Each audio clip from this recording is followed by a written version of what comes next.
નંદ ઘેર આનંદ ભર્યો, જય કનૈયા લાલ કી, હાથી ઘોડા પાલખી, જય કનૈયા લાલ કી. રાજુલા શહેરમાં જન્માષ્ટમી મહોત્સવ કમિટી દ્વારા ભવ્યથી ભવ્ય રીતે રાજુલા શહેરમાં જન્માષ્ટમીની શોભાયાત્રા કાઢવામાં આવી. આ શોભાયાત્રા દર વર્ષે કાઢવામાં આવે છે તેવી જ રીતે તે જ વિસ્તારમાં કાઢવામાં આવી, પરંતુ આ વખતની શોભાયાત્રામાં લોકોનો કંઈક ઉત્સાહ અનેરો જ જોવા મળ્યો. અને ખાસ જોવાની વાત એ હતી કે વરસતા વરસાદમાં પણ લોકોએ બહોળી સંખ્યામાં હાજરી આપી અને નંદ ઘેર આનંદ ભર્યોના નાદ સાથે બહોળી સંખ્યામાં ભાવિક ભક્તો ઉમટી પડ્યા. આ છે અમારું રાજુલા, આ છે રૂડું રાજુલા. જય કનૈયા લાલ કી, જય કનૈયા લાલ કી, હાથી ઘોડા પાલખી, જય કનૈયા લાલ.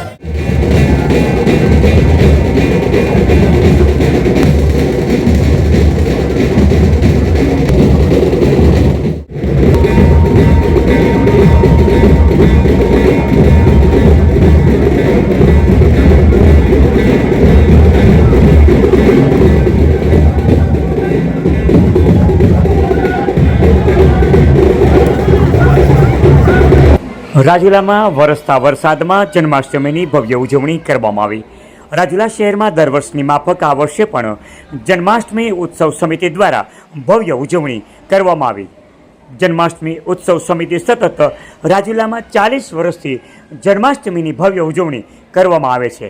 આ શોભાયાત્રામાં રાજુલાના BAPS સ્વામિનારાયણ મંદિરેથી શોભાયાત્રા શરૂ કરવામાં આવે છે, જ્યાં સંતો મહંતોના હાથે આ શોભાયાત્રાની પૂજા અર્ચના કરી અને આ શોભાયાત્રાને પ્રસ્થાન કરવામાં આવે છે.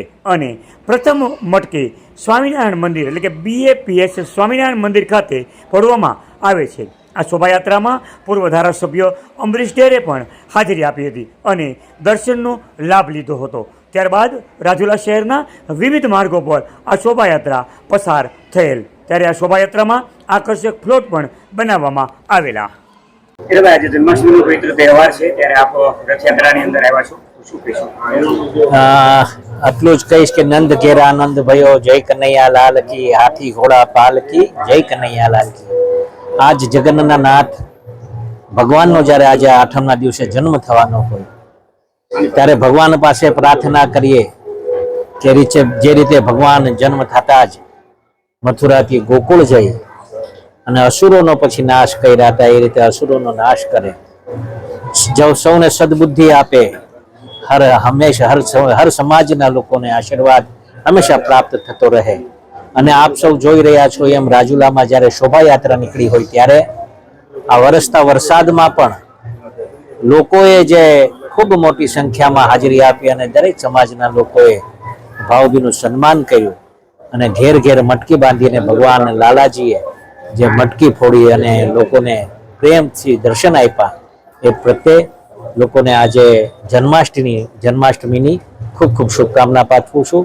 અને હર હંમેશ માટે આજે યાદવ ચોકમાં જ્યારે આવું ભવ્ય આયોજન થયું હોય ત્યારે યાદવ ચોકના વડીલોને, પ્રજાજનોને ખૂબ ખૂબ ધન્યવાદ આપું છું કે ભગવાન શ્રી ભગવાનનો જન્મ થયો ત્યારે યાદવ કુળના લોકોએ ભગવાનને જે સાથ સહકાર આપ્યો એ બદલ એમનો પણ આભાર થઈ છે. આ શોભાયાત્રામાં ધમાલ, નૃત્યો, રાસ, ગરબા તેમજ ટ્રેક્ટરોમાં વિવિધ કૃતિઓ આ શોભાયાત્રામાં રાજુલા શહેરના વિવિધ માર્ગો પરથી પસાર થયેલી, તેમજ રાજુલા શહેરમાં પાણી, શરબત, લચ્છી, ફ્રૂટ, ફરાળ સહિતના વિવિધ જગ્યાઓ પર વિવિધ સંસ્થા તેમજ વેપારીઓ તેમજ સેવાભાવી કાર્યકર્તાઓ દ્વારા સુંદર વ્યવસ્થાઓ કરવામાં આવેલી. રાજુલાના ધારાસભ્ય હીરાભાઈ સોલંકી દ્વારા શુદ્ધ ઘીનો શીરો પ્રસાદી રૂપમાં આપવાવેલા. આ શોભાયાત્રામાં હીરાભાઈ સોલંકી પણ હાજર રહેલા અને શોભાયાત્રા દરમિયાન કોઈપણ જાતનો અનિચ્છનીય બનાવ ન બને તે માટે રાજુલાના PI ઇન્દુબા ગીરાબા દ્વારા ચુસ્ત પોલીસ બંદોબસ્ત ગોઠવવામાં આવેલો, જેમાં એક PI, 2 PSI તેમજ 80 જેટલો પોલીસ સ્ટાફનો કાફલો આ શોભાયાત્રા દરમિયાન બંદોબસ્તમાં જોડાયેલો. કૃષ્ણ મધ્ય જગતગુરુ શ્રી યદુવંશી ગોપાલક ભરવાડ સમાજ દ્વારા વર્ષોથી આ પરંપરાગત રીતે આવી જ રીતના દર વર્ષે જન્માષ્ટમીનો ઉત્સવ ઉજવવામાં આવે છે. વર્ષોથી ઉજવતા આવીએ છીએ અને હજુ જ્યાં સુધી દ્વારકા વાળો હાથ પગ સક્ષમ રાખે ત્યાં સુધી અમે ઉજવશું. અને બીજી વાત કે આ અમારા ભરવાડ સમાજનું નેહડું છે, વર્ષો જૂનું નેહડું છે અને દર વર્ષે અમે આવી રીતના સાંસ્કૃતિક અલગ અલગ ડબે અમે આવી રીતના કાર્યક્રમો કરતા હોય છે. અને આ જે ગોંદરા વિસ્તાર છે રાજુલાની અંદર એ મિની દ્વારકા તરીકે ઓળખવામાં આવે છે.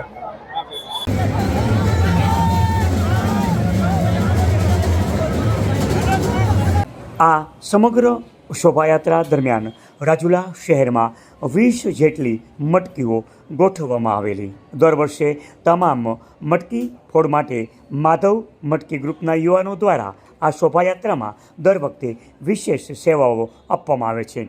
શોભાયાત્રા સંપન્ન થતાં રાજુલા જન્માષ્ટમી ઉત્સવ સમિતિ દ્વારા તમામ લોકોનો આભાર વ્યક્ત કરવામાં આવેલો, જેમાં તન મન અને ધનથી જે કોઈ લોકોએ સાથ અને સહકાર આપ્યો છે તે બદલ તમામ લોકોનો આભાર વ્યક્ત કરવામાં આવેલો છે.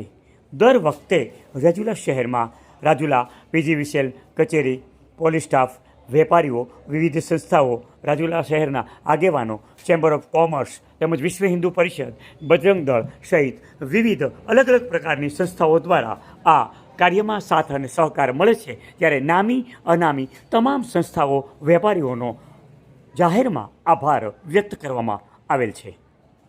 રાજુલા શહેરની આ શોભાયાત્રામાં રાજુલા શહેરમાં આવેલ પોલીસ સ્ટેશનની નજીકમાં આવેલ પટેલ સ્વીટ દ્વારા રાજુલા શહેરમાં આ શોભાયાત્રામાં બનેલ જેટલા કાનુડાઓ બન્યા હોય છે તેમની એટલી જ કેક બનાવવામાં આવે છે અને આ કેક દરેક કાનુડાના હાથે કાપવામાં આવે છે. ત્યારે રાજુલા શહેરમાં પટેલ સ્વીટ તરફથી આ દર વખતે એક નવલું નજરાણું પીરસવામાં આવે છે.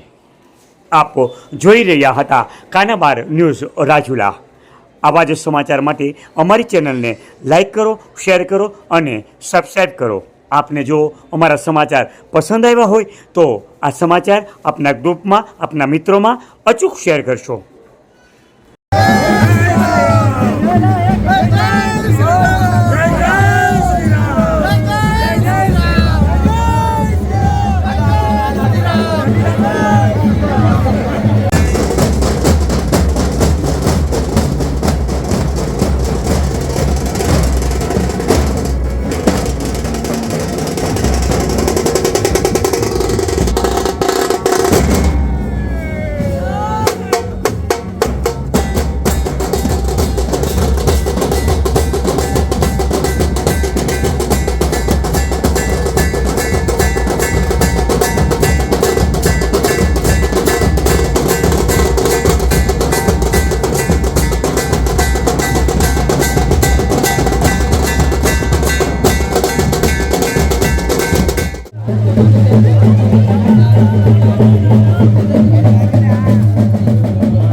ગઈકાલે જન્માષ્ટમી શોભાયાત્રા હતી, તો આજનો આ કાર્યક્રમ કેવો રહ્યો જણાવશો જરા?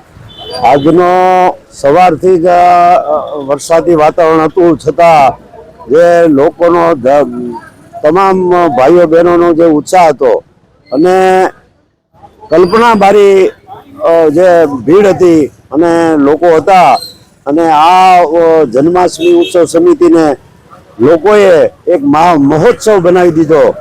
રાજુલામાં આ 40મી શોભાયાત્રા હતી અને આ તકે ગામનો તમામ ધર્મ મંડળોનો, તમામ સંસ્થાઓનો અને પોલીસ ખાતું જીબી તમામ સ્ટાફનો આ તકે ખૂબ ખૂબ અમે આભાર માનીએ છીએ. જય શ્રી કૃષ્ણ. આવા જ સમાચારો માટે અમારી ચેનલને લાઈક કરો, શેર કરો અને સબસ્ક્રાઇબ કરો, અને હા, બેલ આઇકોન દબાવવાનું ભૂલતા નહીં.